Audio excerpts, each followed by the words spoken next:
Dear friends of the American Hellenic Chamber of Commerce, welcome to another session of our Sustainable Talks. One thing is for sure, this will be a year to remember. With so many lives being lost or torn apart from the pandemic side effects, optimism is hard to find. But then again, in a year that is so painful, so frightening, and so uncomfortable, there is a drive that pushes societies to rediscover basic human values. And this drive towards a new and better normality cannot be ignored by business. Here at AmCham, we have a solid record of promoting values-driven and purpose-driven business as an unquestionable contemporary standard for corporations that not only understand the critical issues of sustainability, economic, social, environmental, related to their operation, but also walk the extra mile for addressing challenges of global proportions for the common benefit of the people and the planet. Within this context, the work of AmCham's Corporate Responsibility Committee sheds light onto contemporary business strategies and practices that connect business with societal purpose, that connect business with a global vision for sustainability. Our position papers, our conferences, and focused events, such as today's discussion, aspire to inspire business leaders for a new level of collaboration and commitment in the Greek business community. Pharmaceutical business, one of the fastest growing and most influential business sectors in the world, does not need to search for a societal purpose. It is already built in the business model, in the products and services they provide, health and well-being of mankind. Amid the colossal pandemic crisis, this purpose is more crucial than it will ever be. Today's discussion will focus on the fascinating subject of the future of medicine and its social impact, elaborating on the multidimensional ties between health and prosperity.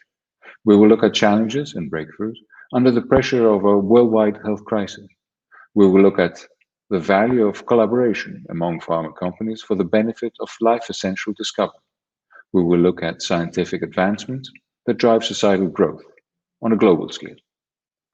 I would like to thank the valued member of our chamber, AbbVie, for sponsoring this event, and our communication sponsors, CNN Greece and nonmed.gr.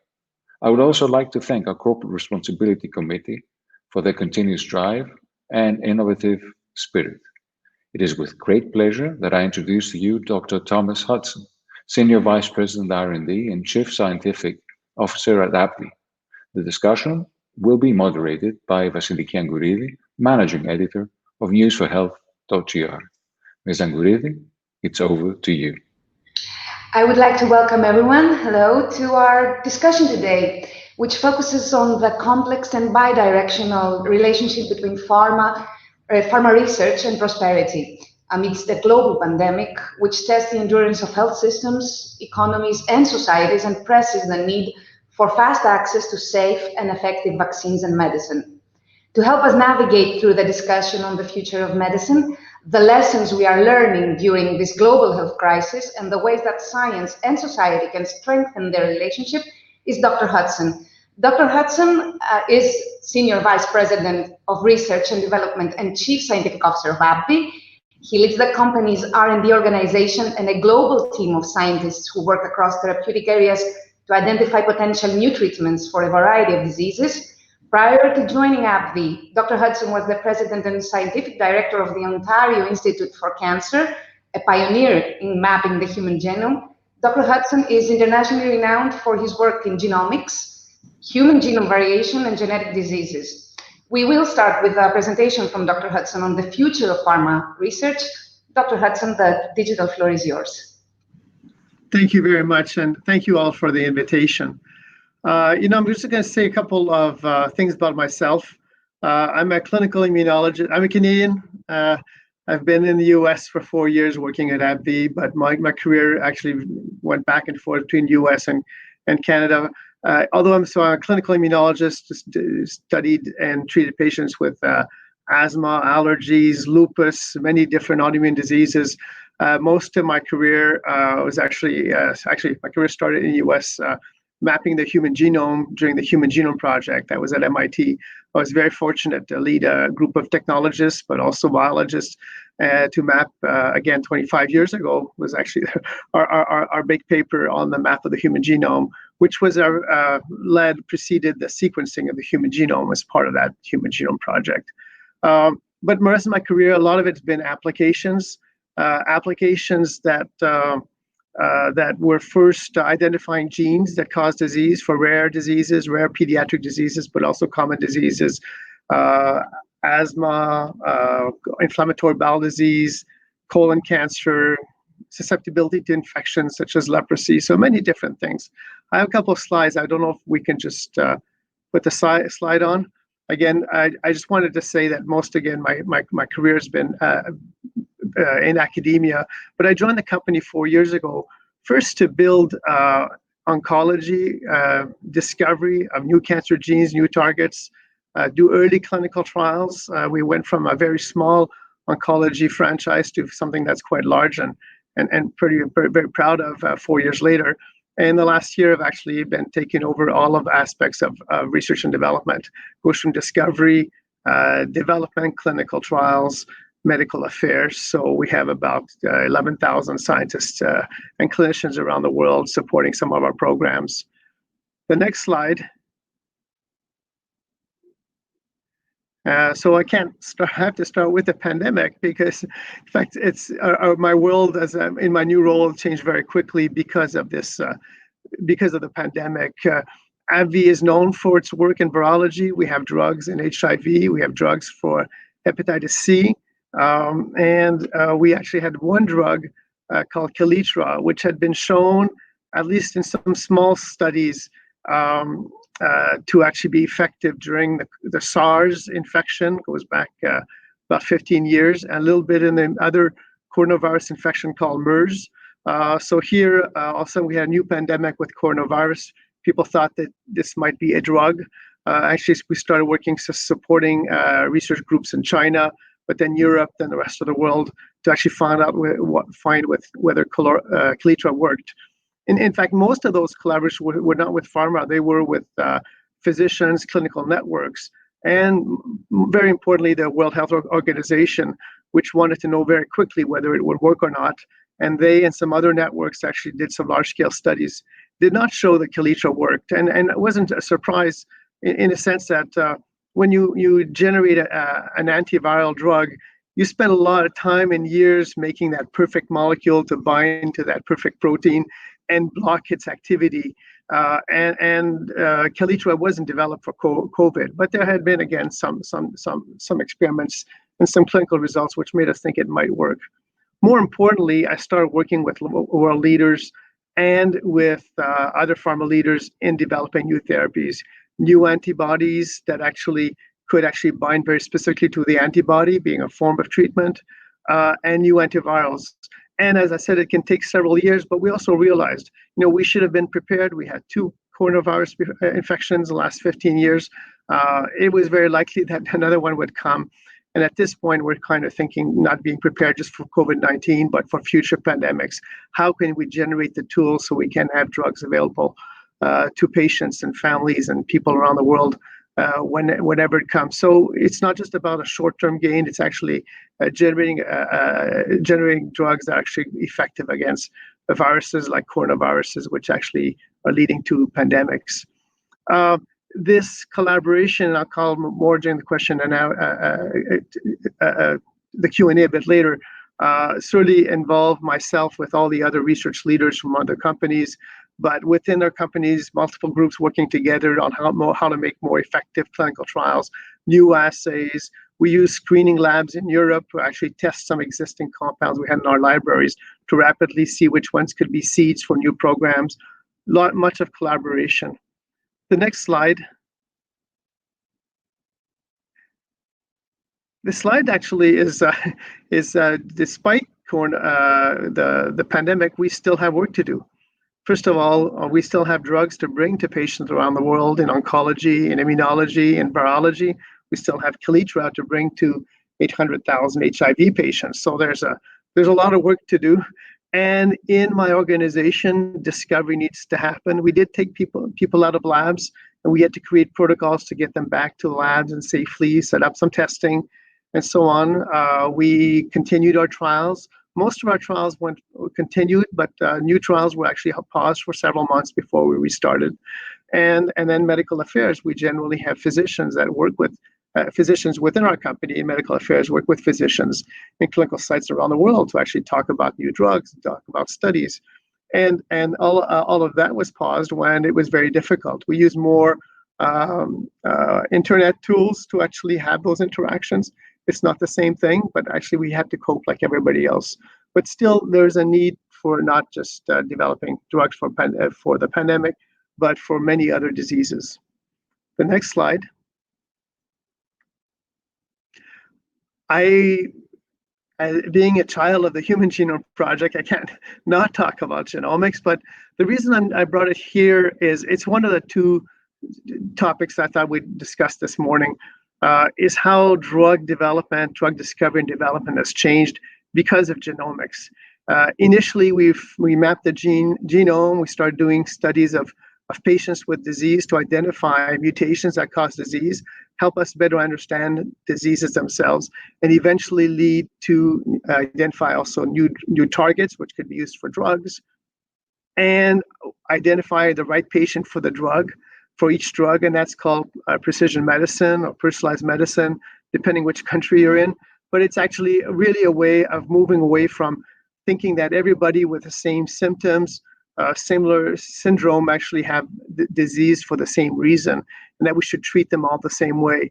You know, there was a day when even fever was considered diseases before antibiotics and before thermometers. People thought they were a disease. Eventually, we understood there's multiple types of infections can cause fever, multiple inflammation, even cancer can cause fever in some patients. So there's many causes. It's the same thing for diabetes, which is elevated blood sugar, hypertension, elevated blood pressure. And it's the same thing for tumors, because I've done a lot of cancer genomics. Not every patient who has the same disease actually has it for the same reason. And more, we want to treat the cause. Just as you do in infections, you want to go after the right microbe with the right antibiotic. Here we want to get the right drug that actually is specific for a patient's disease. So the thinking of medicine, the thinking of what's actually causing disease has been expanded because of genomics, the ability to look at, again, which genes in the body are predispose a person to disease, but also within a disease tissue, looking at the disease cells, again, using genomics to see which genes are turned on or off, gives an idea on how to treat. It also makes sure that we try to get the right drug to the patient by looking at a patient's tissues. We do this a lot in oncology, but it's happening more and more in other areas. The next slide. Actually, the Human Genome Project means that I've been working in big data all my life. The first genome was big, and now we have millions of genomes, which are sequenced around the world. So it took 10 years for the first genome, but we do some every day. We even have projects which we sequence the genomes or which genes are turned on in every cell in a tumor. We're not just looking at the tumor cells, we're looking at what's happening in immune cells and in the fibroblasts and so on. We start understanding the interactions between different cells, and actually that is often a cause of resistance to drug. So we understand, so that generates huge data, a genome for every cell in a tumor. The same thing, we go look at entire populations of patients. We're interested in where patients come from, what are the disease, what are the symptoms, the genomes, the genetics, when we can have access to that data. But ultimately the outcome which could be efficacy, response to drug, but also the non-response to drug is also very important. And I'll come back again during the discussion, but it takes a lot of data. So what's written on this slide is more about the technologies, distributed computing and data science, artificial intelligence, analytics.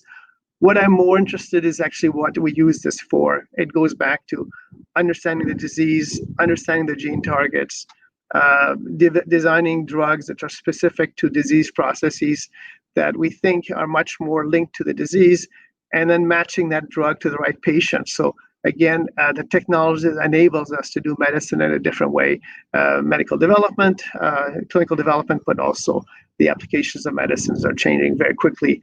And as we generate data, there's always more things to be identified through the data than your original question. So it's actually continues to grow. It's a growing knowledge that's coming from these large data sets. The last slide. I want to say is the word partnership. The way we do drug discovery and development today is very different. Maybe 20 years ago, you would think of a drug discovery company, a drug development company, would be huge labs located somewhere with thousands of people. Well, we still have that because we're manufacturing drugs and so on. But in fact, most of the research, the discovery, and the clinical research is done outside the headquarters. Is done through networks. Even if I have 1,000 people doing discovery in oncology and immunology, there's many more people thinking about these problems in the rest of the world, in universities, in small companies, in biotechs.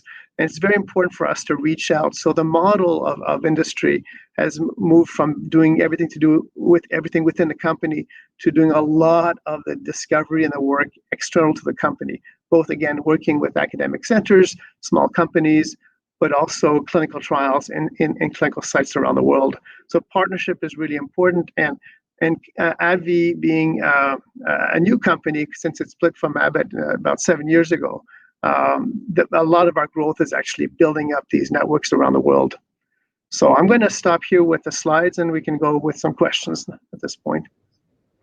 So before we begin, I would like to invite our viewers to submit any questions they may have on the live media platform. Dr. Hudson, you talked about research and how the model has changed, but societal needs have guided scientific research in general and more so in the field of medicine. And COVID-19 is a perfect example of that. It has reshaped the research agenda at warp speeds, bringing to the forefront the symbiotic relationship between public health and prosperity, sustainability. Is there a new paradigm emerging? Yeah, I mean, I could say I saw it everywhere. Right away, people were on the phone calling heads of R&D, scientists calling for each other companies how we can move together.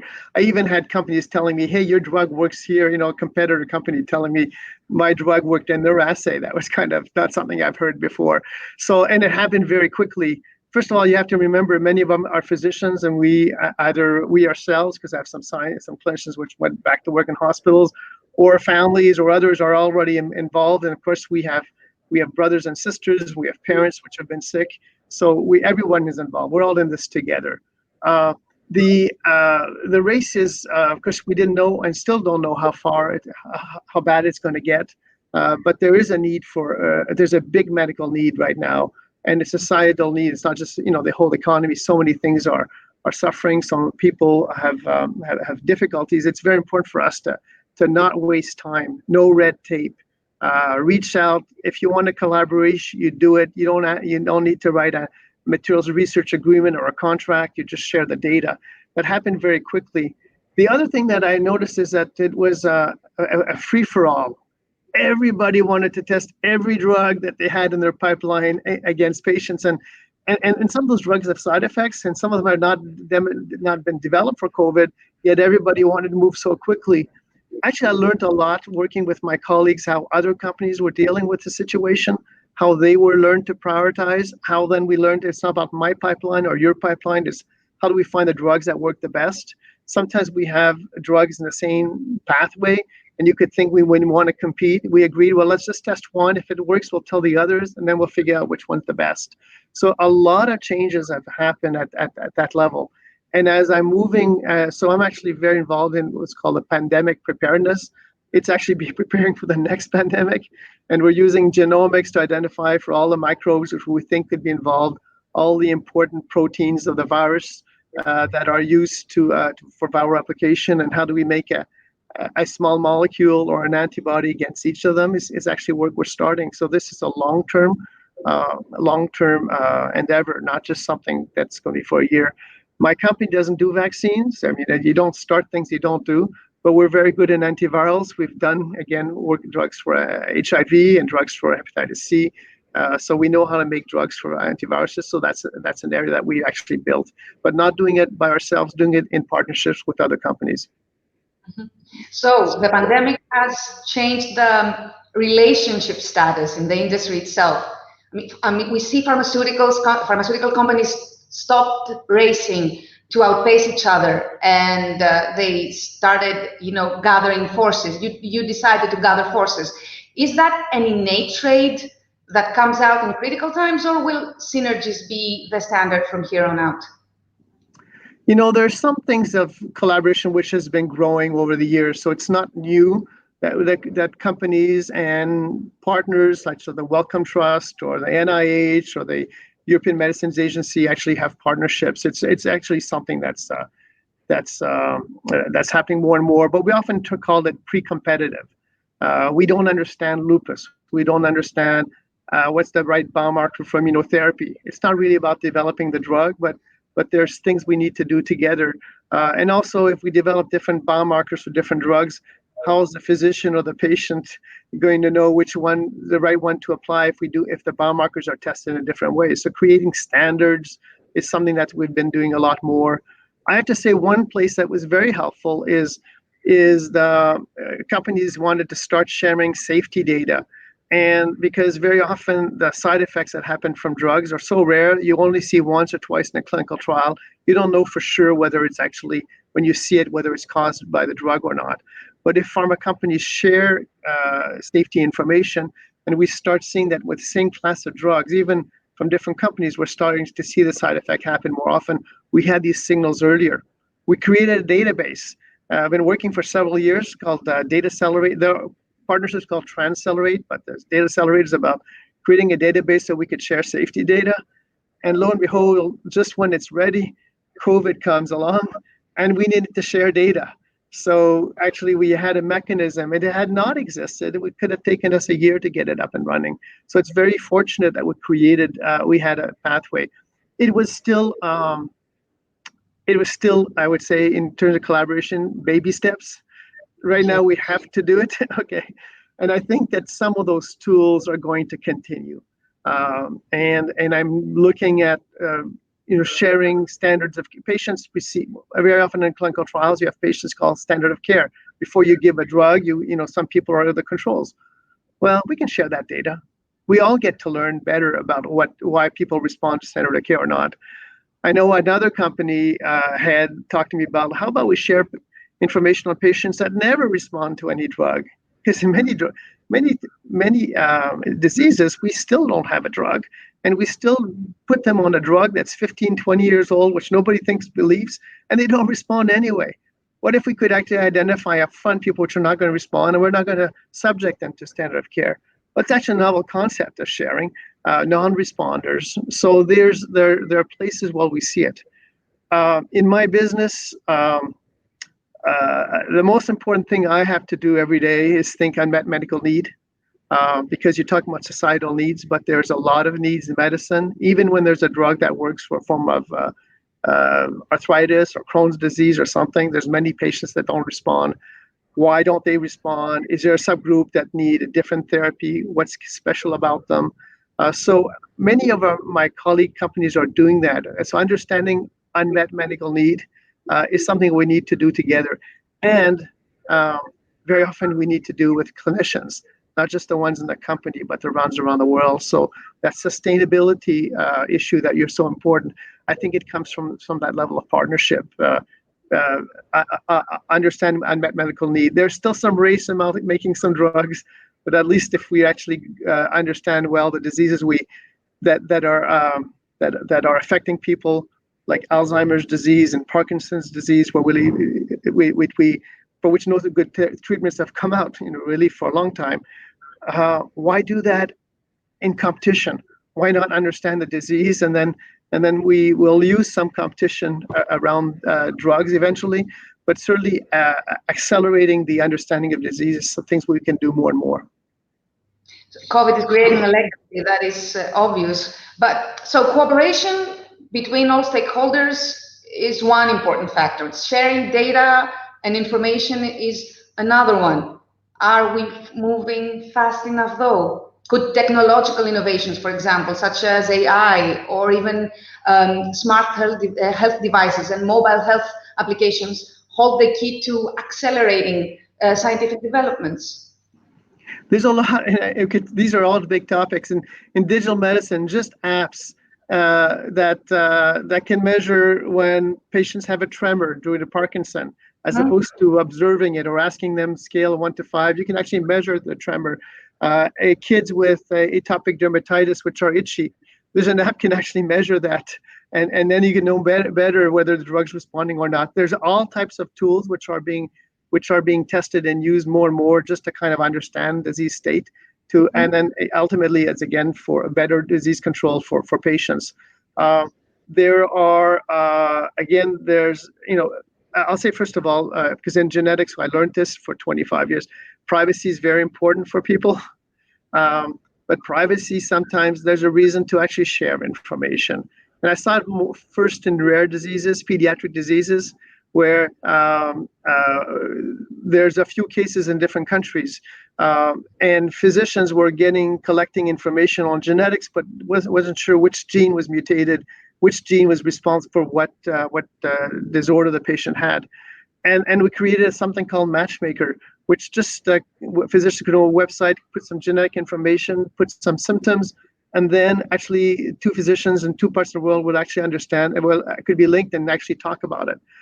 And when that Matchmaker came out, within a year, there were publications, a whole issue of a journal was on diseases which were identified through this type of matchmaking. So privacy is important, but the patients and the families certainly didn't think that they had to keep everything locked up in a database.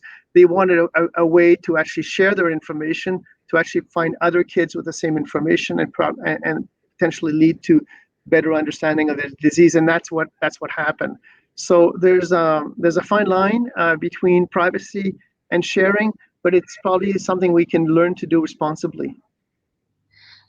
If we moved the part of the clinical trial to real life, maybe we get more accurate results of how drugs, how the patients react to the drugs tested. So is that a way to go, by using applications and mobile phones and all that technology you talked about? Yes. So we can do traditional trials differently, but also called post trials, the time after trials, post marketing information using databases. For example, if we know that patients are not going to respond, I talked earlier, sometimes we know patients don't respond well to drugs, we can make synthetic control arms, as opposed to putting half the patients on a drug and half patients on none on a drug, which they don't respond. We can actually go in a database of health information and identify 100 to 1,000 patients which are similar to the ones which are going to put on drug. And FDA and EMA have approved that. They approve because you're basically, it's taking less time. You're not subjecting patients to drug that doesn't work. And the cohort, your control comes from a database. You have to be very careful. You need very good information, but to actually make sure you match your patient population well. But so synthetic controls is one way to accelerate trial development. It decreases cost of development, but also, more importantly, more patients actually, you get really answers quickly on what works, and you're not subjected patient. More patients to standard of care. The other you talked is safety.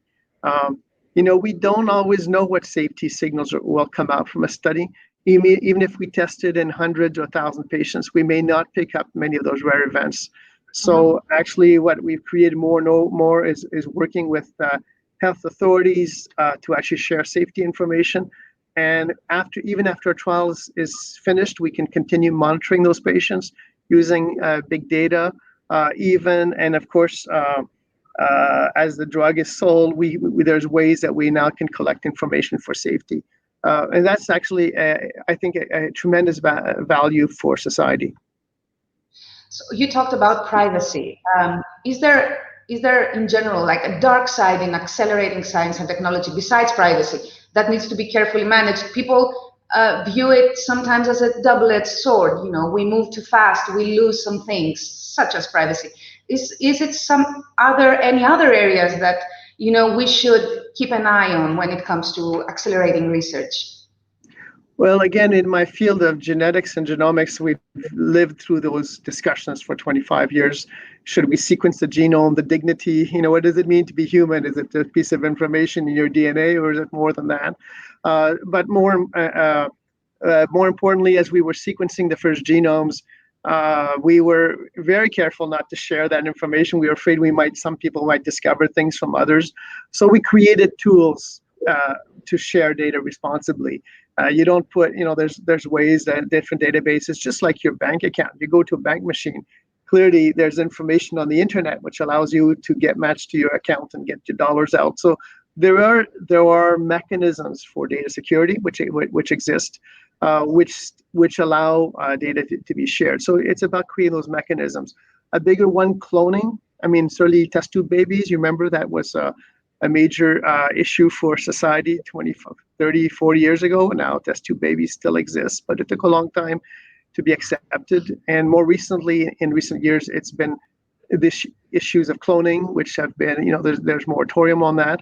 And again, just because you can do something in a test tube doesn't mean you should do it. And one of the reasons I'm not doing it is that the cell is very complex.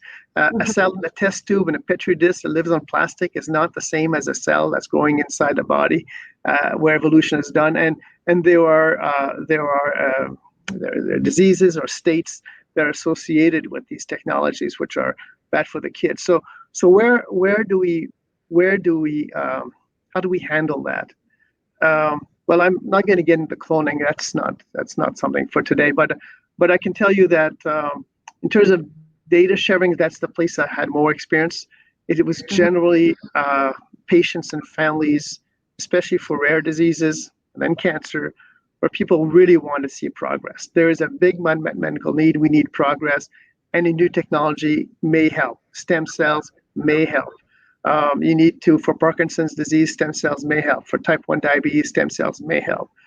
So after blocking kind of moratorium for a couple of years on what type of stem cell research could be done, there became some rules for allowing that research to happen. But it's driven by a need, a pressing need, and then a need to actually develop a framework to doing things responsibly. So this is not about pharma companies. I'm just saying that some of the things we do in terms of technologies, certainly for someone who's healthy, someone who doesn't have the same concern as a parent, have a child with a disease, may think, hey, do I want this to happen in my society? Is it the right thing? Is it actually, it's not nature anymore, that we're actually using technologies to change things. So I think it's a societal dialogue that needs to happen. And then it's a question of finding the way, how can we improve the lives of some individuals, but also maintain some control over how it's happening. The pandemic has turned people to science. I mean, we read more about science, we talk more about drugs, medicine, and vaccines, and so on. But at the same time, we have witnessed what seems like an increase in the numbers of the doubters, the naysayers, the conspiracy theorists. Is that a system failure, or is it to be expected? What is it? Could something be done to improve people's understanding of science? Well, first people I will fault here are scientists themselves. I don't think as a group we're very good communicators, or I think we shun. It's true, maybe people like to be in the lab, have their lab coats and their gloves and stuff, but talking to family members, talk to people, what they do, what's the science, technology, sometimes a little difficult, but I think it's very important for people to understand, to be able to actually talk about science in an open way. And if you don't do it, when something comes out and people only hear it through a shock news, then of course they don't have any framework. So I think for understanding that information, and I often read papers, something in the article, and I just know it's hype, and so I think most people I get it that someone has taken a new finding. I remember once I was doing a radio show on genetics in Canada, and I get up, my newspaper in the morning was identification of the grumpy gene. I said, oh no. And I said, for sure. I walk to the radio station. My first question is on the grumpy gene. It's all types of associations that are done by research, and the fad diets and so on. It's hard to know where's the real science. In fact, one of the critical things of science is not even believing yourself in your own experiment. That's how it's through non-belief and actually questioning it. You continue to find new seek new answers to difficult problems. It's constantly questioning yourself. So scientists don't know everything, but scientists have a methodology to identify things. But we need to talk about the methodology, what we do know, what we feel serious about, what we think is hype.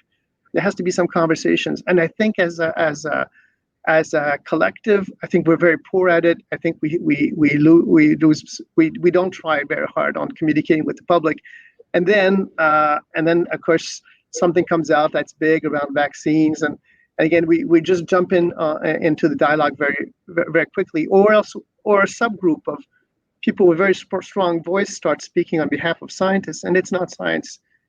So it's not always correct. So and again, when I start hearing a scientist who absolutely knows what the truth is, I start having my doubts right away because things are complex. You as scientists you are trained in trial and error. You thrive through failure. You use failure. So I understand that it's kind of difficult to get in a conversation when people want like the absolute truth. Like when a scientist talks, he has to have in mind that people are expecting answers, as when a scientist does research is a whole different methodology, correct? Yep. So a science society, though, are communicating vessels. One cannot function in disconnect with the other, with technology playing a growing part in clinical research. How can countries, governments, universities, and societies in the public sector in general be part of innovation and benefit from the evolution of medicine and science? Especially if we see it through, if we see this relationship, under the spectrum of the United Nations Sustainable Development Goal to support the research and development of vaccines and medicine for communicable and non-communicable diseases in order to become as affordable as possible. Listen, I'll start from the very high level because I did this in my previous world, but one of the human rights, okay, that Helsinki Declaration of Human Rights is actually the right to innovate. That it is part of our human right to innovate. It's also a human right to access innovation. That if you develop something that's good for humanity, that everyone should access. These two goals sometimes are at odds with each other. If you create you create a piece of knowledge, you own it, but then you don't share with the rest of society, it becomes a problem. If you don't create a mechanism where innovation can happen, then there is no innovation. So it's important to find what's the right balance between supporting discovery, supporting innovation, and at the same time providing access. And I think even my company, my colleagues around the world, they're trying to make sure that because our scientists develop a new drug for a type of arthritis or inflammatory disease, we want to bring access to patients, and it's important to have those discussions. You're asking me where governments can play a role. Well, I think it's multiple stakeholders are needed in complex issues like that. You need the governments, which actually are there to protect the public, to help the public. I mean, they're supported by public. You need the innovators and innovative companies. You also need the innovators in academia. And I talked this earlier. I think it's not possible for 1,000 or 10,000 scientists in a company to do all the discoveries in this very complex world that's moving very quickly. A lot of the innovation happens at universities and small companies. It's very important to be able to support them. I would say a government needs to be supporting health, needs to support education, but also needs to support research, support its researchers and scientists to do discovery. Governments have to help them connect. And I think in Europe, many of the initiatives of the EU actually have been connecting scientists for years, for several decades now, into projects and collectives. And very often it's very hard to have enough case of Crohn's disease in your own clinic or in your own country. But when you start actually pooling the information from collaborations across sites, you start having large numbers, and you can make a difference. So governments that are supporting networks, their scientists to participate is important.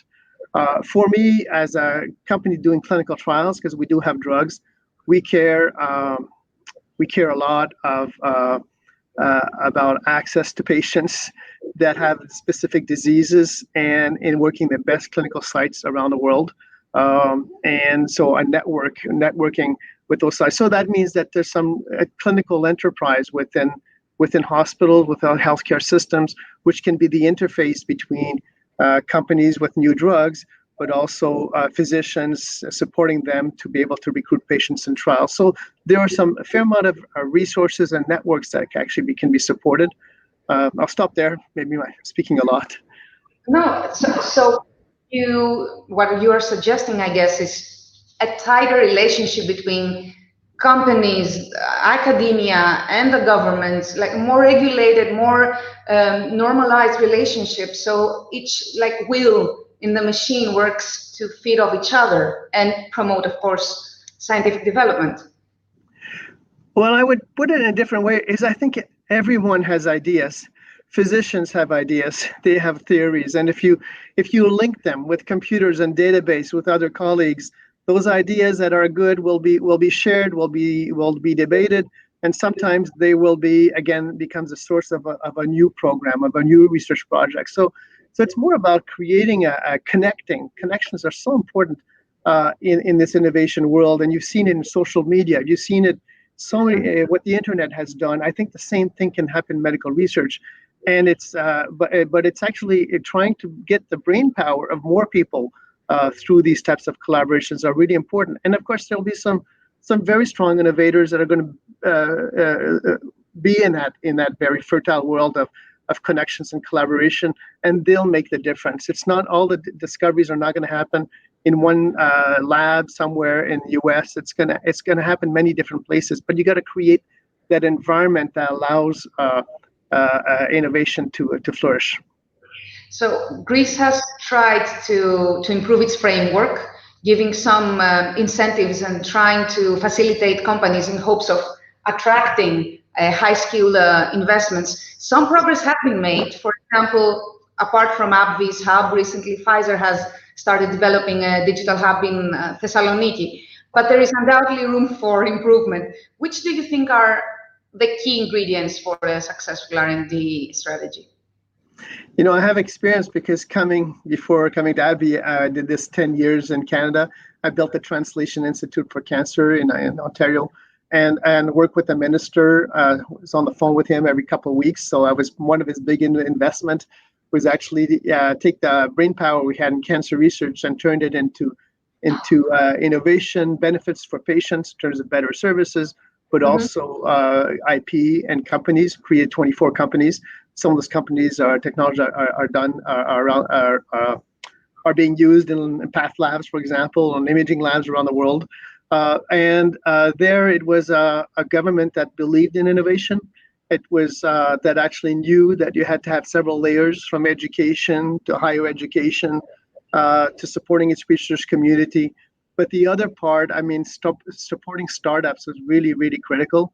And I think that's where I saw where I will say one province in Canada versus others really decided to help an organization create those small companies, as opposed to letting the IP go somewhere else, is to start actually creating the companies there. And big companies will go anywhere in the world where there's innovation. Very often the small companies do type of experiments that you won't do in a university lab. It's more a validation experiment. You won't get a science or nature paper out of it, but it actually needs to be validated in a certain way. If you want to do it towards the clinical trials, you have to learn to manufacture some of the biologics or molecules to a higher levels of purity that you wouldn't do in an academic lab. So there's a place for that to happen. And I think that creating an early innovation ecosystem also needs supporting the small companies.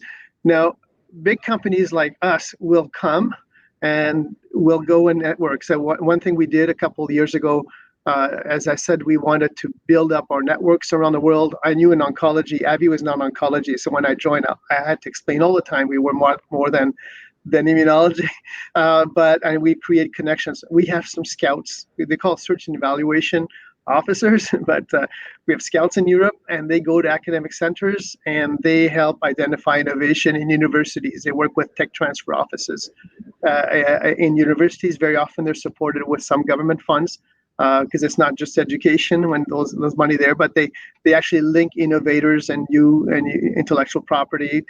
They need to have funders, and they will connect to companies like ours.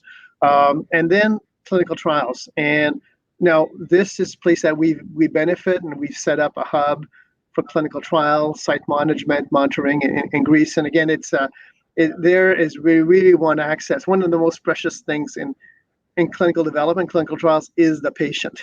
You can't do advances without having access to patients. And that means a level of support for clinical trials. When I was in Ontario, Canada, we went from about 3% of patients on a clinical trial to about 8%. Well, that was a bit of money, which it was government money, but we put at each of the major sites to actually have some nurses and some technicians collecting samples. And that became hubs to attract pharma companies and biotechs and others. So there's a bit of an infrastructure that's needed sometimes. It's not a big infrastructure to make these things happen, but companies like ours are really hungry for innovation, and we know we'll find it everywhere. We're also really eager to recruit patients. So where there's hospitals that are with clinicians really interested in participating in bringing innovation to patients, very often clinical trials are the right place. So these are places that I think are where, again, starting at that base is really important for growth of the industry. So we have a question from the audience. Sorry. In your expertise, well, it seems that modern medicine is still divided between preventive and reactive medicine. The viewer is asking, why can't we make genome analysis a standard upon the birth of a child to see what diseases that particular organization, that particular child would be prone to? Okay, well, first of all, I have to say, having worked more than 25 years in genomics, the interpretation of a genome is still very difficult. Most of the information of the 3 billions of A's, C's, and T's, we still don't know what they mean.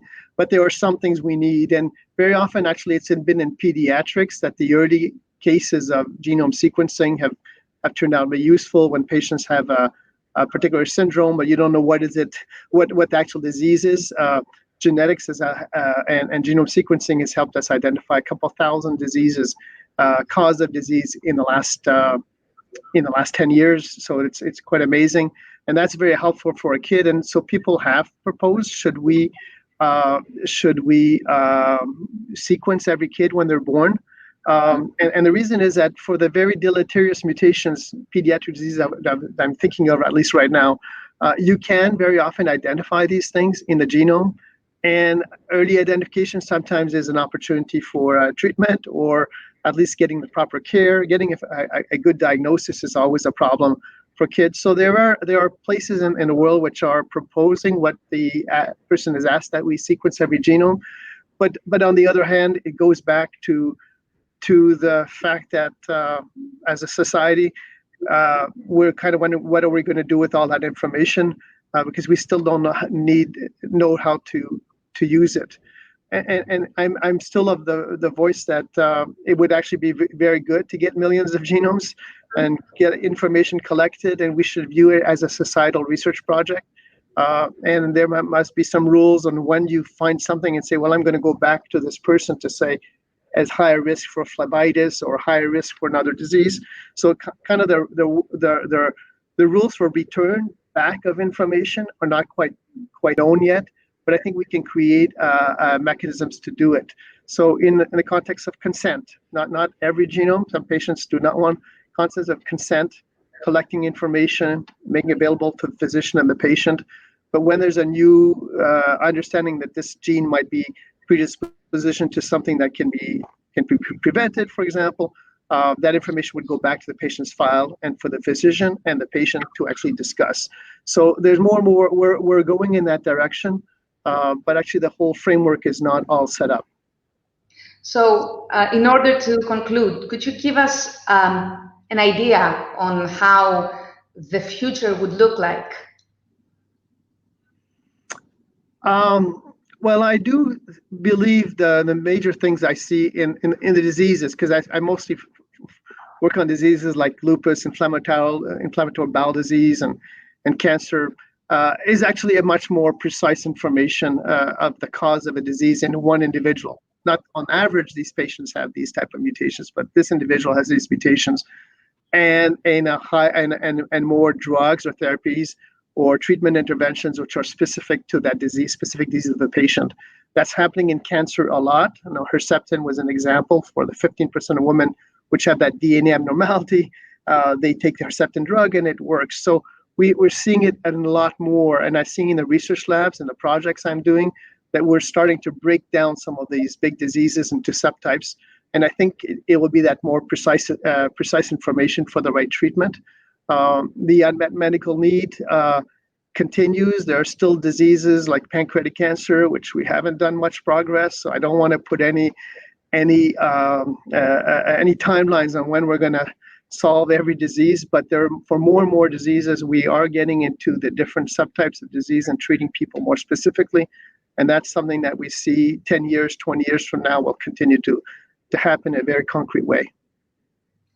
So I think if we don't have any more questions from the audience, we will conclude our conversation with Dr. Hudson.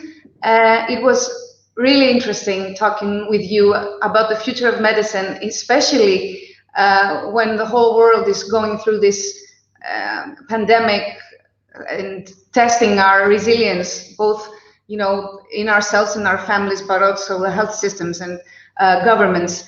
And you most certainly gave us hope, because we talked a lot about collaboration as the way to go, and that is always a hopeful message. So I would like to thank you all and give the floor to Mr. Papadentriou, who will conclude today's discussion. And thank you again all. Dr. Hudson, thank you so much. Thank you very much for the opportunity. Well, hello again.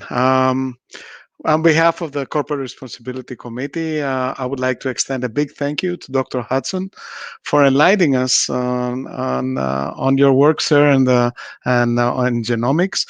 The quality of life that we all have depends on work such as this. Well, it might be that the R&D people are not very comfortable in communicating, but Dr. Hudson certainly knows how to pass the message. Thank you, Mrs. Aguirre, for the excellent flow discussion. And of course, thank you to all of you for joining us today. I hope you enjoyed another session of the Sustainable Talks series.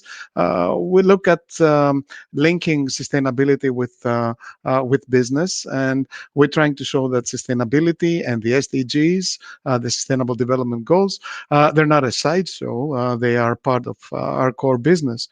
And we heard great examples today. We saw the link between societal needs and pharma research. I think the most fascinating issue we heard today is the collaboration among companies that are commercially competitive to each other, collaboration for common purpose, for the common good, which is precisely the spirit of sustainability.